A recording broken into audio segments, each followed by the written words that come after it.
ပင်အနီနဲ့လူဟာလိုကီရှေ့တဲ့မှာရက်နေပြီးစစ်စစ်ကြည့်နေခဲ့ပါတယ်။ဒီအချိန်လူဗီတို့ကလည်း Oris Castle ကြီးကိုရောက်လာကြပြီဖြစ်ပြီးလူဗီတယောက်ကတော့သဘောကျနေပါတယ်။ဘရင်ကြီးဟာရိုတေဆုံးခဲ့ရတာဟာ14နှစ်ကြာပြီဖြစ်တာကြောင့်ဘသူမှအနာကိုမလာကြပဲအိုဟောင်းနေရလို့ရိုဒိုကဆိုပါတယ်။လူဗီကတိုးတွေတကားအောက်ခြေကအပေါက်ကြီးကတဆင်ဝင်ချရအောင်ပြောလိုက်မှတကားမှာအပေါက်ကြီးဖြစ်နေမှန်ဒီထားမိသွားတဲ့ရိုဒိုလည်းလမ်းဖြန့်သွားခဲ့ပါတယ်။ပုံစံကလည်းအတင်းဖြက်စီးခံထားရတဲ့ပုံဖြစ်လို့ကျူးကျော်သူဖြစ်နိုင်ကြောင်းရိုဒိုကပြောတော့ဇိုကတကားစီဦးတီထွက်ခွာသွားခဲ့ပါတယ်။တကားကအထဲကနေဖြက်စီးခံထားရတာဖြစ်ပြီးမကြသေးခင်ကမှဖြစ်ခဲ့တာလို့ဇိုကကောက်ချက်ချလိုက်ပါတယ်။အထဲကနေဖြက်စီးသွားတာဆိုတော့အထဲကိုဘလို့ရောက်နေကြတာလဲလို့ရိုဒိုလည်းတွေးစရာဖြစ်သွားခဲ့ပါတယ်။လူဗီကတော့ထိမ့်မရပဲတော့ပမာလဲလို့အော်ကအထဲကိုပြေးဝင်သွားတာကြောင့်အားလုံးလည်းအနောက်ကလိုက်လာခဲ့ရပါတော့ရဲ့ရဲတိုက်ကြီးကကြီးမားလွန်လှပြီးမျက်နှာချက်ကိုတော့မမြင်ရတာကြောင့်ဒီအတိုင်းရှောက်သွားနေလို့မဖြစ်ဘူးလို့နာမီကပြောနေပြီးရိုဒိုကတော့ကြောက်လို့တကားအနောက်မှာပုံနေပါတယ်။ဒါပေမဲ့လည်းနာမီက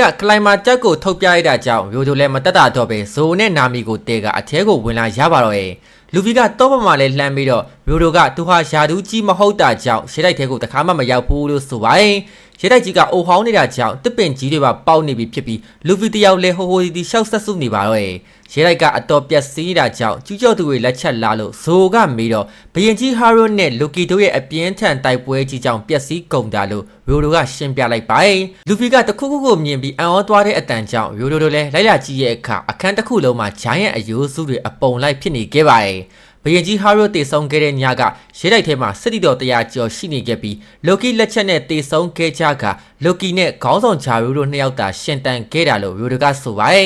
ဒီအချိန်လူဗီကဦးချိုပါတဲ့ဂျိုင်းရဲ့အယိုးကောင်းကြီးတစ်ခုကိုတွေ့သွားပြီးဒါကအော့စ်ရဲ့ဘိုးဘေးတွေများတာလို့မေးလိုက်ပါတယ်ရှေးဟောင်းဂျိုင်းရဲ့မျိုးနွယ်တွေဟာတာမန်ထက်ခွန်အားနဲ့အရွယ်စားပိုကြီးတကြပြီးဘရင်ကြီးဟာရိုဟာလည်းအတူတူပဲလို့ရိုဒိုကဆိုပါတယ်မကြခင်မှာပဲဘရင်ကြီးဟာရိုရဲ့ပုံတူပကြီးကိုတွေ့လိုက်ကြရပါရဲ့ဘရင်ကြီးဟာရိုဟာငိမ့်ချမ်းရေးကိုမျက်နှိုးပြီးအဲဘတ်တိုင်းပြည်ကိုအခြားနိုင်ငံတွေနဲ့ချိတ်ဆက်ပေးနိုင်ခဲ့ကအဲဘတ်ပြည်ရဲ့တမိုင်းဝင်ဘရင်တစ်ပါးလည်းဖြစ်တယ်လို့ရိုဒိုကပြောလိုက်ပါရဲ့သူခေါင်းပေါ်ကအမာရွတ်တွေကရှေးဟောင်းဂျိုင်းယန်မျိုးနွယ်ပြရုပ်ဖြစ်တဲ့သူ့ရဲ့ဦးချိုကိုသူကိုယ်တိုင်ချိုးဖဲခဲ့စဉ်ကရခဲ့တာဖြစ်ပြီးဦးချိုတွေကဂျိုင်းယန်တွေစစ်ပွဲအပွဲနှွှဲခဲ့တုန်းကအချိန်တွေကိုလူသားတွေအမှတ်ရစေတာကြောင့်ဖြစ်ပါရဲ့ဘရင်ကြီးကွယ်လွန်အပြီးပြည်သူတွေဟာဘရင်ကြီးရဲ့တားတော်နောက်တစ်ပါးဖြစ်တဲ့ဟာယိုဒင်ထက်တောင်လူကီကိုအကြီးကျယ်မုန်းတီးခဲ့တယ်ဆိုတော့လူဗီဆိုနာမီတို့လည်းအံ့ဩကုန်ကြပါရဲ့တကယ်တော့ဟာယိုဒင်ဟာလူကီရဲ့ဖအေးတူမအေးကွဲညီအကိုဖြစ်ပြီးဘရင်မကြီးကိုလက်မထက်ခင်ကဘရင်ကြီးကအခြားအမျိုးသမီးတစ်ယောက်နဲ့ရှာခဲ့တာပ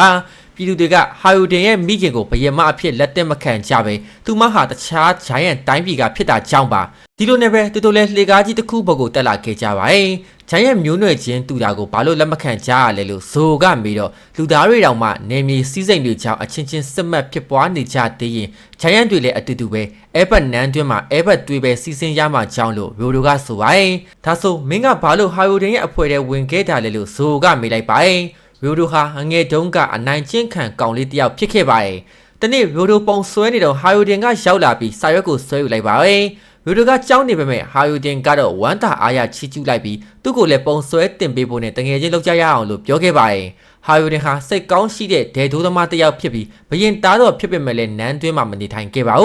းသူမိခင်ကိုလူတွေဝိုင်းဖဲ့ကျင်နေကြပေမဲ့သူ့ရဲ့ရှိမှန်းချက်ကတော့တနေ့မှတကဘာလုံးကဂျိုင်းရဲ့မျိုးနွယ်တွေကိုစီးလုံးစေဖို့ပါတစ်ဖက်ကအနောက်ဖက်ရွာလေးမှာလေဟာယိုဒင်ကသူဟာတနေ့မှဂျိုင်းတွေအားလုံးရဲ့ဘရင်ဖြစ်လာစေရမယ်လို့ကြွေးကြော်နေပြီးအားလုံးကလည်းဩဘာပေးနေကြပါရဲ့ရိုဒိုကဟာယိုဒင်ရဲ့အိမ်မက်တွေအကောင့်ထဲပေါ်လာစေဖို့သူအစွမ်းကုန်ကူညီချင်တယ်လို့ဆိုပါရဲ့ဒီအချိန်လူဗီတယောက်သူရှိနေတဲ့ဘက်ကိုအားလုံးကိုလှမ်းခေါ်လိုက်ပြီးမြေပြင်ပေါ်မှာဂျိုင်းယန်တွေလဲကျနေရလို့ပြောလိုက်ပါရဲ့မြောက်ကဘာဘက်မှာလည်းကန်ကိုကလူကီကိုပဲနဲ့ဆုံးမနေပြီးစပင်အနီနဲ့လူကလည်းထိုင်ကြည့်နေပါရဲ့ဒါပေမဲ့လူကီကတော့သူတို့ကမ်းလန်းချက်ကိုလက်မခံသေးရကြောင်းကန်ကိုလည်းသူ့ရဲ့ပတ်တီးတွေနဲ့ခြေတွေကိုစန့်ထုတ်ကထပ်မံတိုက်ခိုက်ဖို့ပြင်လိုက်ပါရဲ့နဖျားသဘာဖြစ်ချင်တဲ့လူကြီးအတွက်ဒီအခွင့်အရေးကိုကမ်းလှမ်းနေတာတောင်ဘာလို့လက်မခံတာလဲဆိုကပတ်တီးမြားတွေကိုအတင်းပြင်လိုက်ပါရဲ့လူကြီးကလည်းဒီမြားတွေနဲ့သူ့ကိုညာဘက်ကနေတိုက်ခိုက်ပြီးအပေါ်ကိုပင်ထိုးတော့မှမှတ်လားလို့ပြောလိုက်ပါရဲ့ဒီမြားတွေဟာတိုက်ကွက်တွေကိုကြိုတင်တွက်ဆတာဖြစ်ပြီးဘလို့မှရှောင်းနေမှာမဟုတ်ဘူးလို့ကန်ကိုကဆိုပါရဲ့စိန့်ကန်ကိုဟာ Memora Family ကဖြစ်ပြီး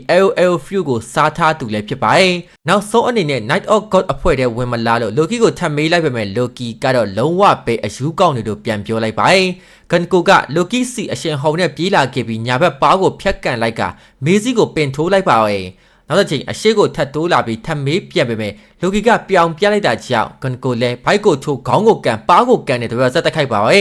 လိုကီကသွေးရအတော်ထွက်နေပေမဲ့ဂန်ကိုကတော့မြားရီအတင်းထပ်ပြင်ချပါရဲ့မြောက်ကပါမှာထိုးနှက်တန်တွေစူညံနေခဲ့ပြီးဂန်ကိုပဲမောလာခဲ့ပါရဲ့ဒီအချိန်ဝုံဝွန်တာရဲကြီးတကောင်ကစပင်နီလူနာကိုကတ်လာခဲ့ပေမဲ့နောက်ကျောကိုတခုခုစိုက်ဝင်ပြီးတာလေးကျသွားပါရဲ့ထိုလူကဂန်ကိုကိုရက်တန့်ခိုင်းလိုက်ပြီးနီလန်ပြောင်းကြမယ်လို့ဆိုပါရဲ့Maybe Joyce ကိုဆက်တွေ့ခိုင်းလိုက်ခါဒီကောင်တွေကိုစိတ်ကုန်နေပြီမလို့ရှင်းရှင်းလင်းလောက်ရတော့မယ်လို့ပြောလိုက်ပါ။ဘဟေလီဆန်နဲ့စပင်အနေရောင်နဲ့ထိုလူကတော့ Figurland Family က Five Elders အဖွဲ့ဝင်စိန့်ကာလင်ရဲ့သားဖြစ်သူစိန့် Shamrock ဖြစ်ပြီးတော့ Night of God အဖွဲ့ရဲ့ Commander လည်းဖြစ်ပါ။ Giant တွေဟာအင်အားကြီးမားလွန်ကြပြီးတစ်ချိန်က New World ကိုကြီးစိုးခဲ့ကြဘူးတာဖြစ်လို့ Giant တွေကိုကမ္ဘာအစိုးရရဲ့လက်အောက်ကိုတွတ်သွင်းရမယ်လို့ Shamrock ကဆိုပါရဲ့ဒါလီကတော့ One Piece episode 1167ဖြစ်ပြီးတော့1168ကိုထွက်လာရင်ဆက်တင်ပေးသွားပါမယ်။ channel လေးကို subscribe မလုပ်ရရင်လုပ်ပေးခဲ့ကြပါဦး။ video လေးကို like လေးနေပေးခဲ့ကြပါဦး။ကျေးဇူးအများကြီးတင်ပါတယ်။ကျွန်တော်ကတော့စမှတ်ပါ